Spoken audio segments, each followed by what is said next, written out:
Tem uma coisa que dói de um jeito muito específico, e talvez você já tenha sentido isso.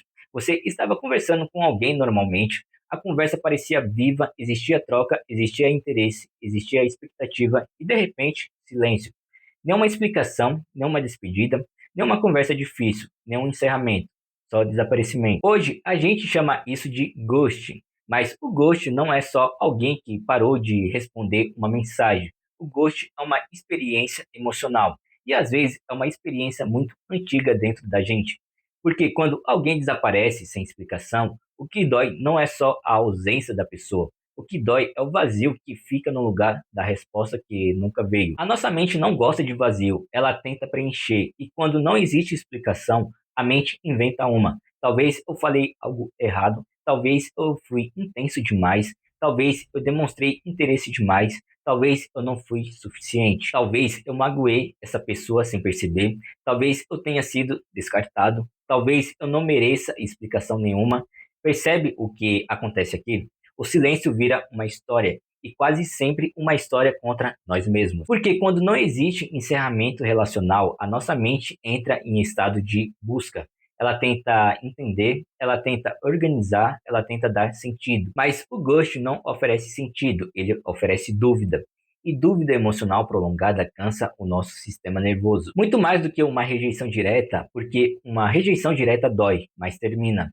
O ghost não termina, ele continua acontecendo dentro da cabeça da gente.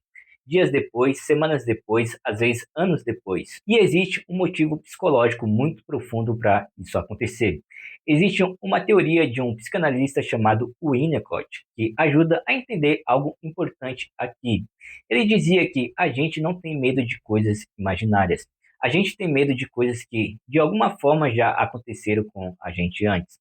Ou seja, quando algo no presente ativa uma dor muito grande, muitas vezes não é só sobre o presente, é sobre uma memória emocional antiga que acordou dentro da gente. Ele chama isso de medo de um colapso. Agora pensa comigo, quantas vezes quando você era criança você recebeu silêncio no lugar de explicação? Quantas vezes você percebeu mudanças no humor de alguém importante, mas ninguém explicou o que estava acontecendo? Quantas vezes você sentiu distância emocional sem entender o motivo? Crianças não têm como interpretar isso de forma racional.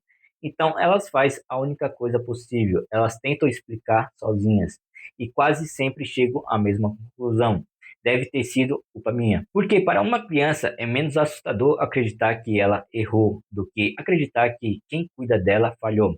Então ela aprende a preencher lacunas com histórias, ela aprende a sobreviver ao silêncio, criando sentido, ela aprende a transformar ausência em interpretação. E quando, anos depois, alguém desaparece sem explicação, essa habilidade antiga volta a funcionar automaticamente. A internet mudou completamente a forma como a presença funciona na nossa vida.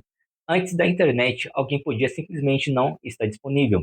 Hoje, isso quase não existe mais. A gente sabe quando a pessoa está online, a gente sabe quando ela visualizou, a gente sabe quando ela respondeu outra pessoa, a gente sabe quando ela postou alguma coisa, ou seja, o silêncio deixou de ser invisível, ele virou um silêncio visível. Isso aumenta a dor, porque o cérebro começa a interpretar isso como rejeição ativa e não apenas distância. Além disso, a internet criou uma expectativa silenciosa dentro da gente. A expectativa de resposta rápida, a expectativa de disponibilidade constante, a expectativa de continuidade imediata. Mas existe uma parte dessa conversa que quase ninguém fala. Nem todo ghost é crueldade, nem todo desaparecimento é desprezo. Nem todo silêncio é rejeição. Às vezes o silêncio é limite. Às vezes o silêncio é cansaço emocional. Às vezes o silêncio é confusão interna. Às vezes o silêncio é alguém tentando sobreviver ao próprio momento. Talvez uma das coisas mais difíceis emocionalmente seja aprender a conviver com o que não teve encerramento. Aprender que nem toda história termina com explicação. Aprender que nem toda relação termina com conversa. Aprender que nem toda ausência significa falta de valor. Porque quando alguém desaparece sem explicação, isso fala algo sobre a relação, mas não define quem você é. Talvez a pergunta mais importante não seja por que essa pessoa sumiu. Talvez a pergunta seja o que esse silêncio despertou dentro de mim. Porque muitas vezes o ghost não cria a dor, ele revela a dor. E quando a gente começa a olhar para isso com mais cuidado, o silêncio deixa de ser um vazio e começa a virar significado. E significado cura. Bom, galera, vou ficando por aqui. Um grande abraço e até a próxima. Tchau!